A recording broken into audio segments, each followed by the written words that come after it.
มาพักผ่อนกันฮะเนี่ยมาดูงูด้านนี้นะฮะเดี๋ยวเราก็จะโชว์ให้ดูกันเยอะๆเลยทีเดียว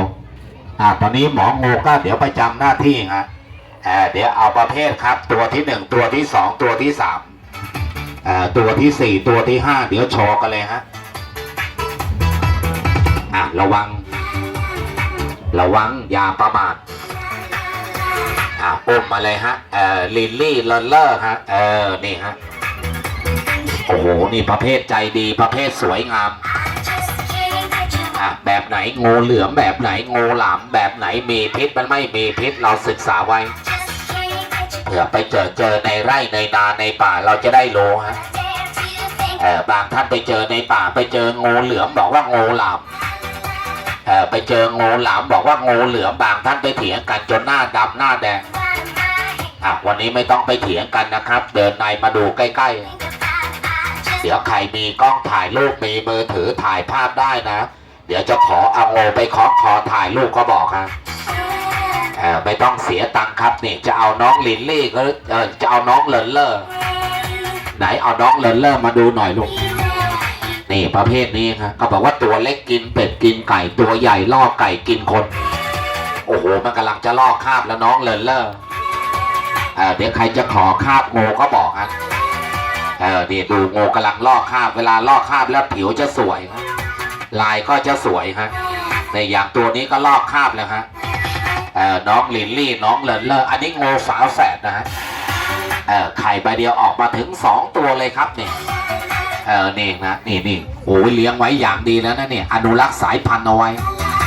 ค่ะเพราะว่างูแบบนี้มันแทบจะสูญพันธุ์หมดแล้วนะในอย่างภาคอีสานนี่นะโอ้ยหาไม่มีแล้ว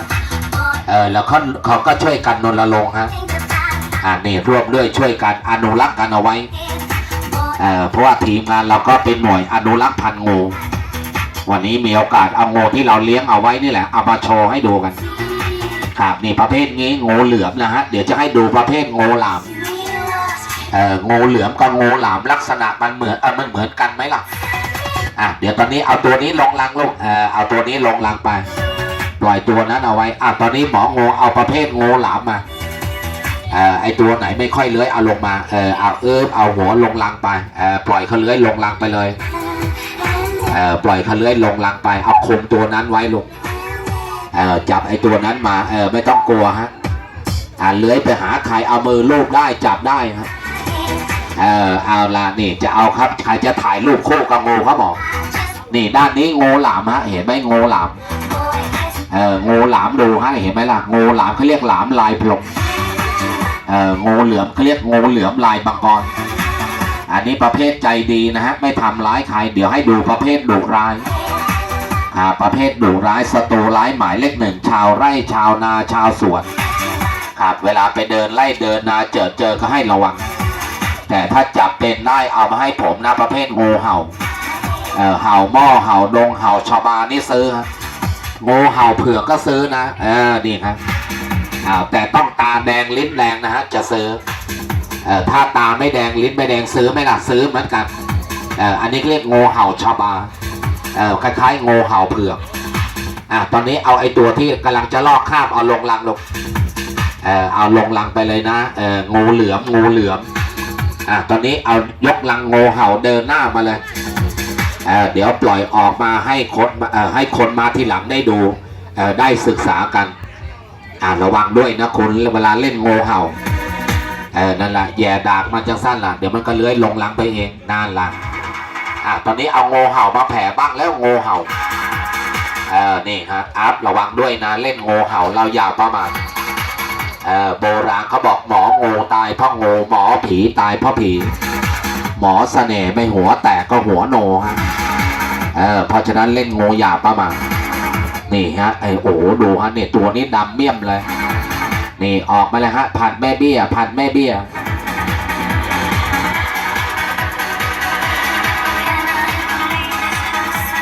ระวังด้วยนะหมองูคนเล็กนี่หมองูมาใหม่ฮะระวังนะรอดดีๆลูกเอาผ้าตบหลังไว้ตบหลังงูผมแม่ตบหลังเจ้าของไว้ระวังรอดดีๆลูกรอดดีๆนะหมองูระวังนะมันแผ่ไหมล่ะเคาะตรงกลางลูกตรงกลาง อย่างนั้นแหละนั่นแหละเขาเรียกล่องู ขอโทษนะที่ทำให้ตกกระจายล่อดีๆลูกล่อซ้ายล่อขวาล่อระวังนะเดี๋ยวงูจะล่อเรานะเว้ย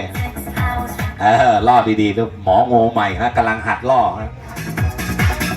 ระวังนะอย่างนี้เห็นอย่างนี้นะกลางวันก็ล่อกลางคืนก็ล่อนะล่องูนะอย่าเพิ่งไปคิดลึกเฮ้ยมือระวังนะต้องไวระวังนะมันเริ่มโมโหแล้วจ้าระวังนะดูฮะ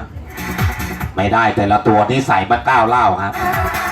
เอาออกก้าวเล้าครับเอาออกมาอีกโอ้โหดูฮะนี่หลังนี้ใส่มาถึง6ตัวประเภทพันแม่เบี้ยฮะงูเห่านี่อย่างนี้ตัวละ500นะเอาตัวนั้นลงลังลูกน้องอกลูกลาเอาลงลังจับดีๆลูกระวังด้วยนะระวังเอาลงลังไปเอาลงลังหมองูใหม่ฮะเอาลงลังไปตอนนี้เอาถอยมาลูกเดี๋ยวไหนหมองูจูบหัวงูดูหน่อยลูกจูบดูหน่อยสิรอดดีๆระวังนะจูบแล้วจูบหัวงูดูหน่อยปั๊บหมองูเสี่ยงตายนะ แต่เวลาไปเจองูก็อย่าไปจูบอย่างหมองูนะครับอย่าไปทำตามนะอันนี้เขาใช้ความสามารถเฉพาะตัวตอนนี้ไหนออกมาอีกลูกเดี๋ยวจะได้ดูงูเห่าฮะนี่เดี๋ยวให้ดูงูอีสานบ้างอันนี้งูเหนือตอนล่างนะเยอะฮะแถวพิษณุโลกครับแถวพิจิตรเนี่ยเนี่ยไปซื้อเข้ามาแถวนั้นตัวละ300เขาจะเ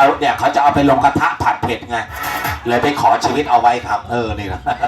เขาจะไปลงกระทะผัดเผ็ดขอเธอครับเนี่ยขอซื้อ300 บาทนี่ซื้อมาให้ดูกันเยอะเลยฮะระวังรอดดีๆลูกระวังนะนี่ที่นี่นะแม่เชียงของเราเนี่ยให้ตัวละ500นี่ฮะระวังนะระวังนะโอ้นี่งูเห่านะแผ่แค่ศอกเดี๋ยวดูจงอางโอ้โหดูหมองูคนนี้จับงูยังกับปลาไหลไส้เดือนเลยระวังเด้อนะไอตอนมานั่งรถมานะไม่ใช่ขากลับแล้วห่อกลับ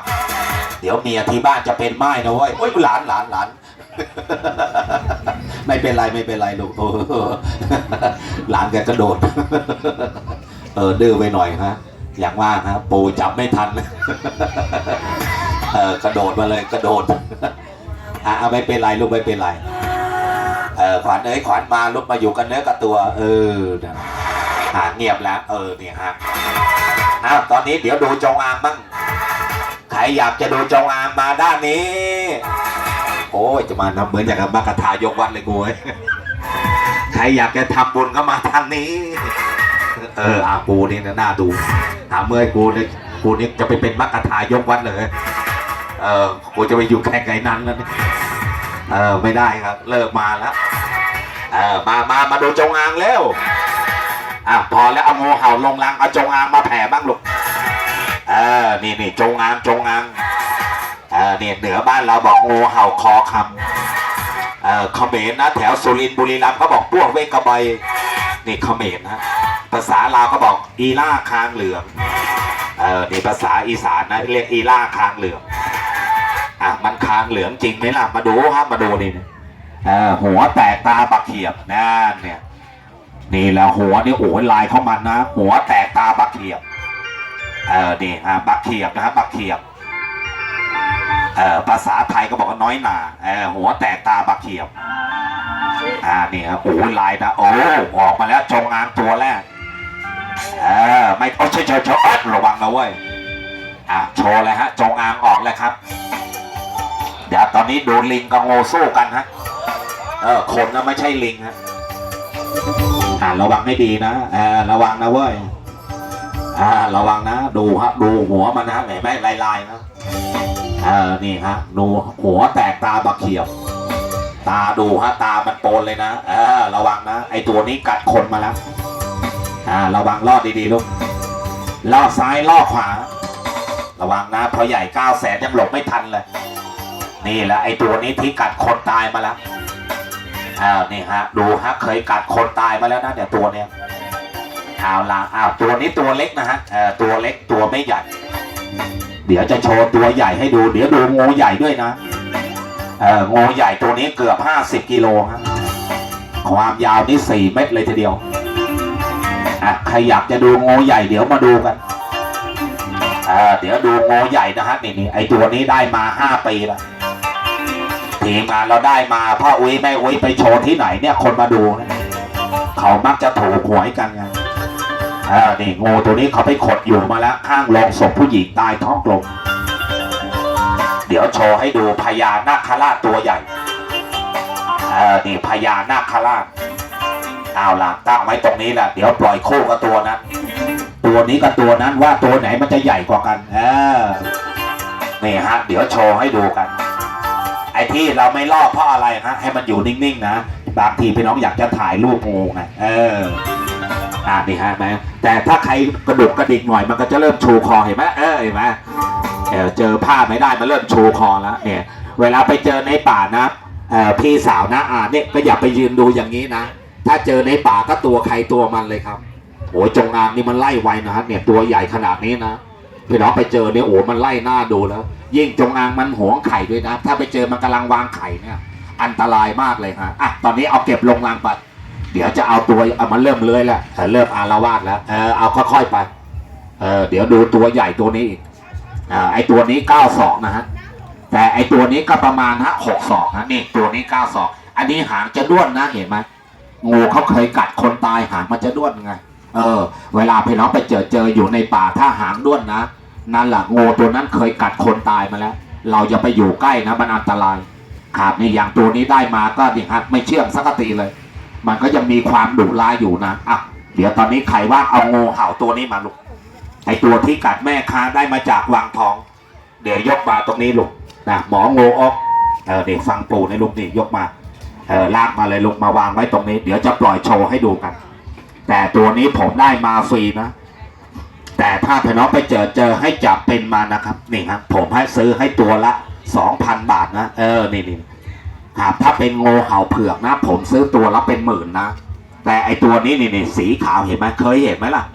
บางคนไปเจอดีนะโอ้นี่เอาไม้ไปตีเสร็จนะพองูมันตายก็บางคนนี่นะนี่บางคนก็เอานี่ฮะเนี่ยเอาไปลงกระทะผัดเผ็ดไงเพราะฉะนั้นก็เอามาให้ผมนะนี่เห็นไหมล่ะมันจะเป็นสีขาวงี้นะแต่งูตัวนี้เคยกัดแม่ค้ามาแล้วแต่เขาบอกว่างูเคยกัดคนนะผมไม่ประมาท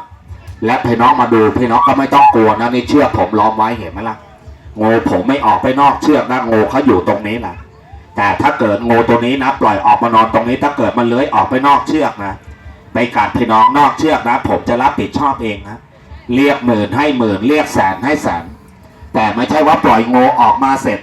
พากระเดินเข้ามาให้งูผมกัดอย่างนั้นเขาเรียกว่าเจตนาจะเอาเงินแสนกันนะ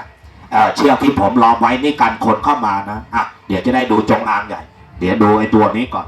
แล้วผมเล่นงูได้อย่างนี้ผมไม่เก่งนะหลวงปู่ท่านเก่งกว่านะขนาดงูเลื้อยเนี่ยหลวงปู่ว่าคาถาเป่าพบงูนี้หยดนะขนาดงูนอนอยู่บนต้นไม้นะหลวงปู่ว่าคาถานี่เอาลงปากเป่าขึ้นไปนะงูนี้หล่นลงมาหยุดอยู่กับที่นี่ท่านเก่งแต่ผมไม่เก่งแต่ก็บวชเรียนอยู่กับท่านมา5 พรรษานะผมได้วิชาการจับงูมาจากท่านนะขนาดท่านเดินทุดงนะทั่วภูเขาตะนาวศรีนะท่านเดินทุดงนะไปเจองูจงอางแผ่ไม่เบี้ยขวางหน้าเนี่ยหลวงปู่ว่าคาถาเมตตาสามารถเอามือลูบหัวงูจงอางเล่นสบายเลยงูจงอางไม่เคยกัดหลวงปู่ท่านนะแต่ท่านก็มีโอกาสครับเลี้ยงเอาไว้นะเนี่ยงูจงอางครับนี่ครับนี่เดี๋ยวไปเที่ยววัดหลวงปู่นะไปดูได้เลยครับนี่ครับแต่งูเห่าอย่างนี้ก็หมายถึงว่าอันนี้แนะนำให้หรอกนะเวลาไปเจอก็อย่าไปตีทิ้งนะฮะนี่มันเลื้อยเก่งหน่อยอันนี้ได้มาฟรีนะไหนเอาผ้าล่อหน่อยลูกเอาผ้าล่อหน่อยมาเดี๋ยวจะได้ดูจงอางใหญ่ตัวนี้เดี๋ยวผมจะทำวิธีอัญเชิญแม่งูออกมาให้ดูกันนะครับพ่ออุ้ยแม่อุ้ยนะไม่แน่นะมาดูงูวันนี้วันที่16นะอาจจะดวงดีมีโชคนะเนี่ยอยากผมไปโชว์อยู่ที่ตลาดเชียงคำไงงูเขาชูคอขดงอไปเลข8กับเลข5เขาจดเอาไว้ไปซื้อไปเสี่ยงเนี่ยตลาดเชียงคำเนี่ยพ่อค้าแม่ขายอำเภอเชียงคำรักผมจะกับพี่อย่างกับน้องไปโชว์ตลาดแม่เสลียงงวดที่ออก9ก็2ข้างล่างนะแม่เสลียงโนนะตลาดนัดเนี่ยโอ้ยเฮโลกันทั้งตลาดเลยครับผมมาเนี่ยเอางูตัวนี้มาโชว์ให้ดูไปหมายถึงว่าโชว์แก้บนนะไม่มีอะไรมาขายมันอยู่ไหมลูกไหนแผ่หน่อยสิลูกแผ่หน่อยเห็นไหมล่ะด้านหลังไม่มีกลมๆนะอันนี้เรียกงูเห่าชบาผ้านี้ฉกนะแต่มือผมนี่นะมือลูกฉกไหมล่ะป๊อกเลย กัดไหมไม่กัดแล้วหมอแต่อย่าไปทำตามผมนะไม่ใช่ไปเจองูมันแผ่อยู่ให้มันทำได้เดี๋ยวกูจะลองมั่งวะไปว่าคาถาเสร็จเอามือไปแย่เลยเอามือนะเอากัดไหมละหมอบป๊อกเดียวนะคุณหมอบคาที่เลยครับเปลี่ยนกันหมอบนะอย่าไปลองนะครับคนเราก็เล่นงูอย่างนี้บอกได้ไงมีดีเป็นคนละอย่างนะเก่งเป็นคนละถากนะใครว่างเดี๋ยวช่วยกับฝาลังงูนะเนี่ยพญานาคราชตัวใหญ่ตัวนี้หันหน้าไปเลยเดี๋ยวโชว์ให้ดูนะนี่ฮะตัวนี้ผมได้มา5 ปีแล้วครับเนี่ยงูตัวนี้แหละคนมายืนดูเขาบักจะมีโชคกันไงเดี๋ยวตรงนี้ดูนะแต่เวลาแม่งูออกมาพี่สาวนะเดี๋ยวงูขดถ้าเกิดงูก็ขดงอไปมาเขียนไปเลขอะไรก็เดี๋ยวลองจดเอาไว้ดูนะไม่แน่ครับเดี๋ยวล้างแค้นไอ้งวดที่ผ่านมาครับเอาโบราณเขาบอกเห็นงูมันจะก็เห็นเงินนะงองูกับงอเงินนี่ตัวเดียวกันนะสถานที่ตรงนี้ไม่เคยลบหลู่นะมีปู่ย่าตายายปกปักรักษานะเดี๋ยวจะขอขมาเจ้าที่นะบอกครูบอกอาจารย์บอกสิ่งศักดิ์สิทธิ์ดูผมจะใช้วิชาที่ร่ำเรียนมานะเดี๋ยวบังคับแม่งูให้ออกจากรังนะเดี๋ยวมานอนให้โชคกันนะ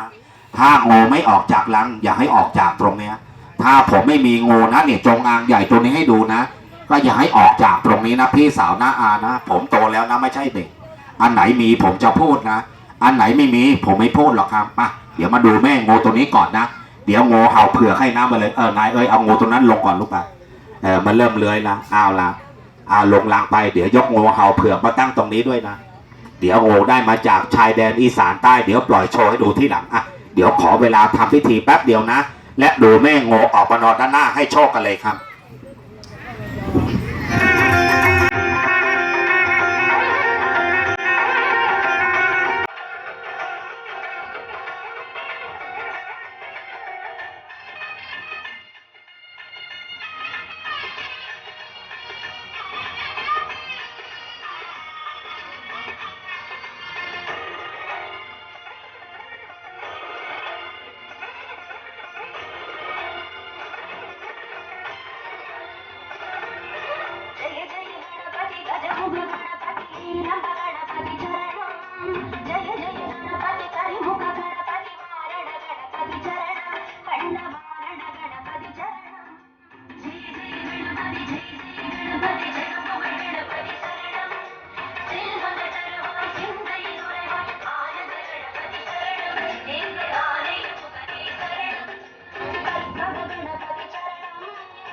เดี๋ยวตอนนี้ก็จับสายตาดูด้านหน้านะฮะผมมีเวลาไม่นานนะประมาณ10 นาทีนะใครไม่ถอยจากไปรอบนี้นะหวยลอตเตอรี่งวดจะมากินคนไม่ได้ครับใครว่างเดี๋ยวเอาทูบมา3 ดอกลูกมาเนี่ยวางไว้ตรงนี้เลยแต่บางท่านอาจจะสงสัยนะเขียนอะไรที่หลังแม่งงอันนี้เป็นวิชาที่เรียนมานะแต่ถ้าคนบวชเรียนวิชาโงรู้ดีนะเขาเรียกคาถาหัวใจพญานาคราชซึ่งเวลาแม่งออกมาพี่สาวนะนะเนี่ยงูไม่เลื้อยไปไหนนะงูเขาจะเลื้อยอยู่ตรงนี้แหละครับเนี่ยเดี๋ยวเวลาแม่งออกมาเดี๋ยวก็โชว์คอขดงอไปมาเห็นเป็นเลขอะไรก็ลองจดเอาไว้ดูนะเอาไปซื้อไปเสี่ยงถ้าเกิดมีโชคถูกหวยน่ารวยเยอะๆไม่ใช่เจอหน้าอยู่ในตลาดนะเอาเงินมาให้ไม่เอาเวลามีโชคก็ไปทำบุญที่วัดนะเป็นการสะเดาะเคราะห์แนะนำในสิ่งที่ดีแต่ถ้าใครดูงูเสร็จไม่ถอยจากไปนะพี่สาวนะหนุ่มสาวก็ดีเนี่ยเดี๋ยวไปเที่ยวโคราชบ้านผมบ้างนะถ้าผ่านไปแถวโคราชไง